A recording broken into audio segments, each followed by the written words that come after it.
Olá pessoal, tudo bem com vocês? Uma boa noite. Vamos começar a nossa live com um tema que é muito frequente aqui no consultório médico, que é quanto de mama é possível reduzir numa mamoplastia redutora.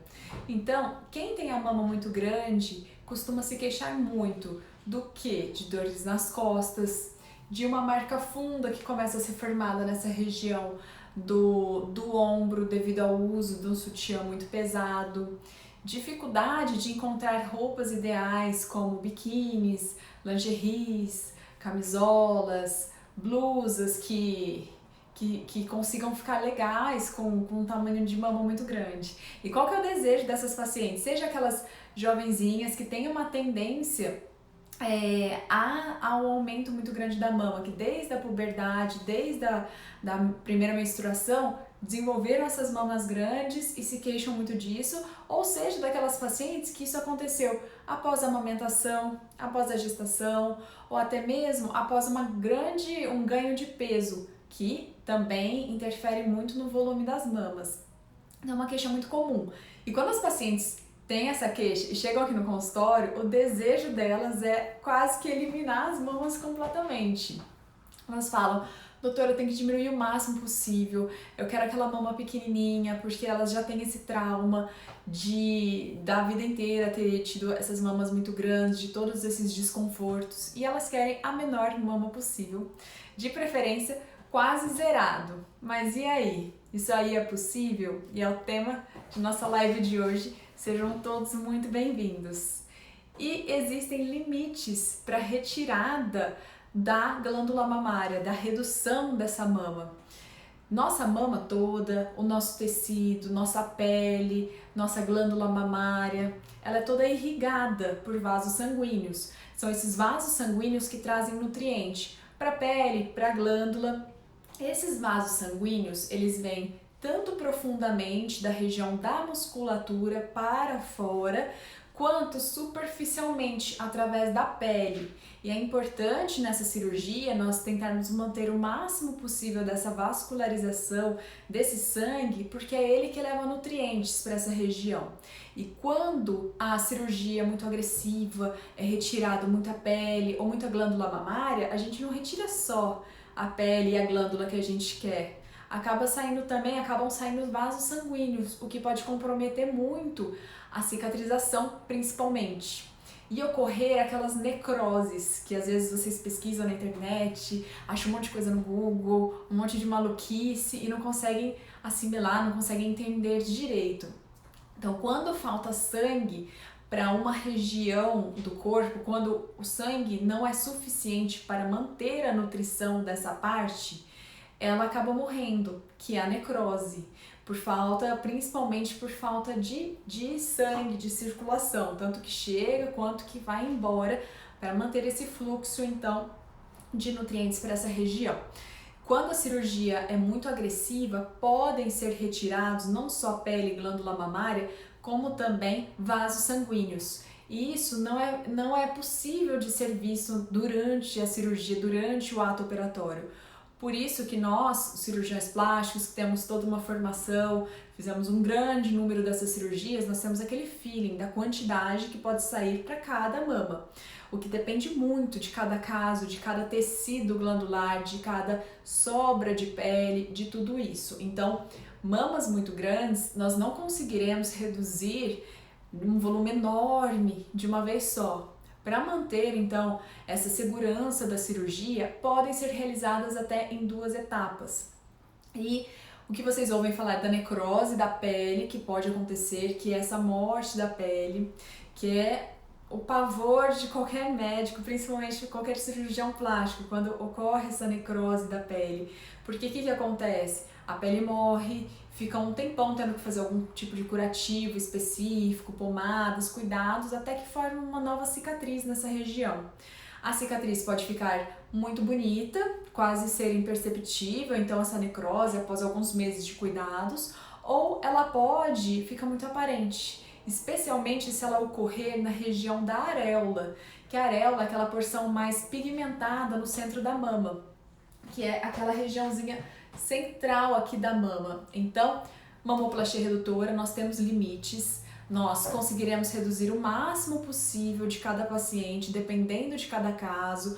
Vai ser possível passar uma estimativa, você usou um 48 hoje, você vai conseguir usar um 44, talvez um 42 não vai ser possível, mas tudo vai ser durante a cirurgia que a gente vai ter certeza absoluta. Para chegar no 42 pode ser possível 2 momentos cirúrgicos, tudo isso tem que ser muito discutido com o seu cirurgião plástico, tá, gente?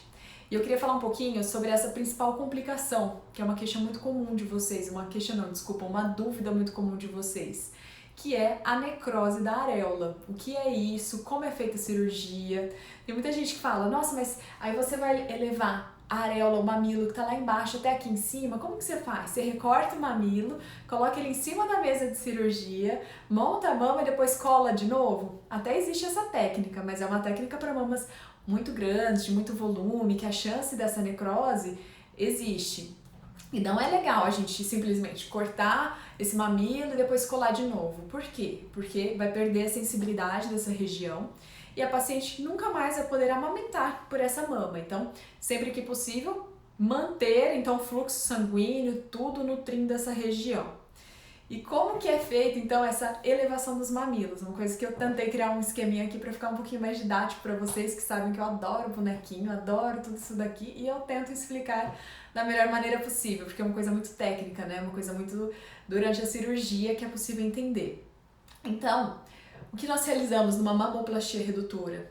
Nós retiramos o excesso de pele, o excesso de glândula mamária, reposicionamos então o excedente da glândula mamária que ficou, reposicionamos para ficar bem redondinho, bem harmônico ao tamanho do tórax de cada uma.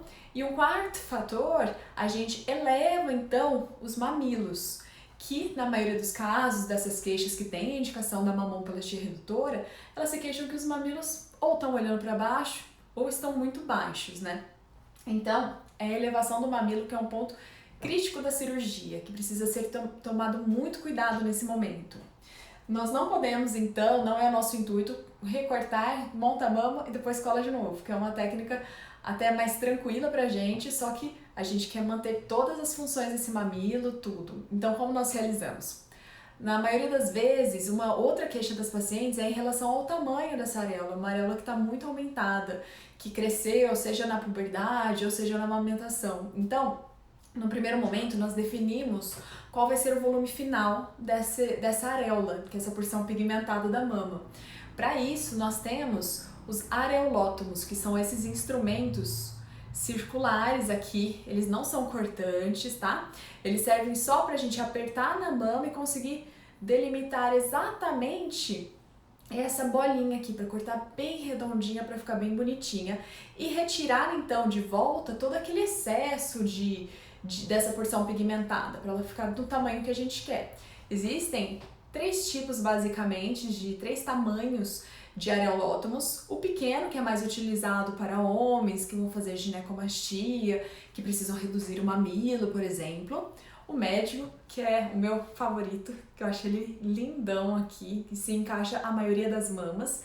E tem o grande também, que eu gosto de utilizar para mamas muito maiores, mais volumosas, né, para ficar aquela areola mais harmônica ao volume da mama. Então, no primeiro momento, nós delimitamos o tamanho final que ficará essa areola.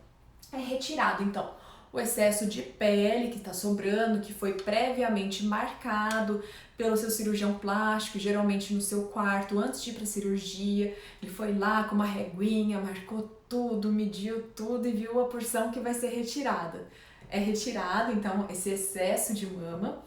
E o momento crucial é a elevação desse mamilo, para que a gente consiga manter então o fluxo de sangue que nutre o mamilo, pega todos os resquícios, né, de nutrientes, tudo, e leva de volta através de um fluxo sanguíneo venoso. Então a gente tem que manter tanto o sangue que vai quanto o sangue que volta. E nós não podemos simplesmente cortar, deixar no cantinho e colocar de novo. A gente tem que manter esse fluxo através de um retalho que a gente chama. Então fica parecendo mesmo que uma linguetinha aqui, que aqui é por onde o sangue vem e volta. E quanto mais longo, maior for essa distância que nós chamamos entre esse ossinho até o mamilo, quanto mais longo, mais arriscada a cirurgia, maior a chance de ter algum comprometimento desse fluxo sanguíneo durante o procedimento. Coisas também que serão muito orientadas pelo seu cirurgião plástico durante a consulta médica, tá? Para falar se o seu caso tem mais riscos, se tem menos riscos e orientar tudo direitinho. Então, quanto mais longa for essa distância, maior vai ter que ser esse retalho. E na subida dele, nós precisamos dar uma leve viradinha, também mantendo sempre o fluxo. Então, quanto mais longo, maior vai ter que ser essa curva, o que pode comprometer, então, a nutrição dessa região. Colocando o mamilo no lugar certo, retirando o excesso, então, de pele, de glândula mamária, nós iremos fechar. No caso de mama muito grande, é difícil utilizar outro tipo de cicatriz. Na maioria dos casos, é aquela então em volta do mamilo, para a gente conseguir retirar o excesso de mamilo e reposicionar a posição desse mamilo. Aquele famoso T invertido, então sempre tem essa periareolar mais o Tzinho invertido. Tomando todos os cuidados dessa cicatriz, o nosso objetivo é que depois de aproximadamente um ano e meio da cicatriz, ela esteja praticamente imperceptível, que você não consiga ver essa cicatriz. A paciente, logo que ela acorda da cirurgia, ela vai referir uma pressão na região, um leve desconforto, mas é tudo muito tranquilo, muito suportável, não é uma cirurgia considerada dolorosa. Os principais, e ela também vai estar bem inchada, tá, gente? Muito comum estar inchada, tá cheia de algodão cirúrgico, então vai estar um volume acima do que ela está esperando. E aproximadamente um mês após a cirurgia, esse inchaço já vai ter diminuído bastante, mas ainda vai estar inchada. Eu considero um resultado aí 90% próximo ao resultado final, com aproximadamente 3 meses após a cirurgia. E 100% após 6 meses, tá? Então ela fica inchada durante um tempo, ela ainda diminui bastante de volume. E se for necessário uma segunda cirurgia, uma segunda etapa, como eu falei pra vocês, no caso de mamas muito grandes, pra gente manter então essa segurança durante a cirurgia e garantir uma cicatriz linda, tudo maravilhoso, poderão ser necessárias então 2 etapas. E aí outra etapa, apenas 6 meses após a primeira cirurgia. Vamos tentar fazer tudo em uma etapa, mas se a mama for muito grande, de preferência realizar em 2. Recuperação muito tranquila, as principais restrições. Não pode levantar o braço além da altura do ombro durante um mês. Não pode pegar peso, então atenção para pessoas que têm filhos pequenos em casa, que elas não costumam lembrar desse detalhe. Durante um mês não vai poder pegar o filho. Não vai poder dormir de lado nem de bruço, apenas de barriga para cima, mas eu ensino uma posição muito boa para dormir, muito confortável também no pós-operatório. E o sutiã cirúrgico também durante um mês, obrigatório no primeiro mês, todo o tempo estar com ele, tira apenas para tomar banho, depois coloca novamente e depois de um mês apenas para dormir. Essas são as minhas principais orientações.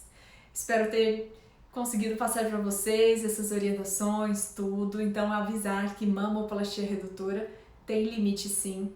E se for muito grande, para a gente conseguir então chegar no volume final desejado pela paciente, poderemos precisar de 2 etapas de cirurgia, tá? Fiquem à vontade para me mandar e-mails, sugestões, dúvidas por aqui, pelo meu e-mail. Eu tento responder todo mundo, às vezes é meio corrido. Tô terminando o consultório agora mesmo, vou trazer um pouquinho pra live. Mas é isso, tá, gente? Um beijão pra vocês, uma boa noite e a gente vai se falando. Até mais!